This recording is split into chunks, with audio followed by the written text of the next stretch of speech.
Risksiz ikinci maaşı necə əldə etmək olar? Videonu axıra qədər izləyə biləcəksən. Çünki videonun axırında sənə yollarını izah edəcəm. Sən 30 gün işləyirsən, yorulursan, amma pul ayda cəmi bir dəfə gəlir sənə. İkinci maaş istəyirsən, harda ki sənin başında müdürün olmayacaq. Ofisə getməyəcəksən, riskin falan da olmayacaq. Bu sehir deyil, bu bir sistemdir. İkinci maaşı YouTube'dan gələn insanlar tanıyıram. Bəziləri üçün bu sadəcə freelancer kimi xidmət göstərməkdir xaricilərə. Bəziləri üçün isə ümumiyyətlə ChatGPT onların yerinə işləyir və ikinci gəlir qapısı əldə edirlər. Onlar dahi deyirlər. Sadəcə bir yerdən gələn pul onları qane etmirdi və onlarda ikinci maaş istədilər. Demək ki, mənim əlavə vaxtım yoxdur. Gündə 30 dəqiqə ərzində bunu necə edəcəyinizi sizə öyrədə bilərəm. Hazırki işinizi tərk etmək məcburiyyətində də deyilsiniz. Sadəcə ikinci maaşın necə işlədiyini başa düşməlisiniz. Mən sizə tam olaraq nə edə biləcəyinizi söyləyəcəyəm bu gün. Siz YouTube kanalı açıb və YouTube biznesinə başlayacaqsınız və ya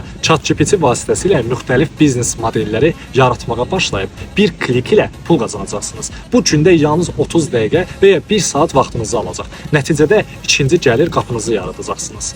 Tələbələrim illərdir bu işlə məşğuldur. Nəticə isə budur ki, siz sadəcə olaraq düzgün məlumatı bilməlisiniz ki, ikinci maaşınızı əldə edə biləsiniz. Hətta 5-ci sinif şagirdi belə mənim ona öyrətdiklərimi kurslarında tətbiq edib pul qazanır. Odur ki, bu sahə çətindir, başım çıxmaz, öyrənə bilmərəm və s. kimi bəhanələr gətirməyin. Mən sizin üçün hər şeyi asanlıqla başa düşəsiniz deyə hazırlamışam. Bəs mən kiməm? Mənim adım Rəsul Əsədlidir. Mən Amerikada yaşayan Azərbaycanlıyam. Mən də sizin kimi əlimdə heç bir şey olmadan ən diblərdə idim. İndi də kurslarımda öz biliklərimi sizinlə bölüşürəm. Instagramda bu videonun kommentində pul sözünü yazın və mən sizə qısa müddətdə ikinci maaşı necə ala biləcəyinizlə bağlı bütün məlumatları göndərəcəyəm. Bu videonu bəyənin və kanalıma abunə olun ki, sizə növbəti şansları təqdim edə bilim.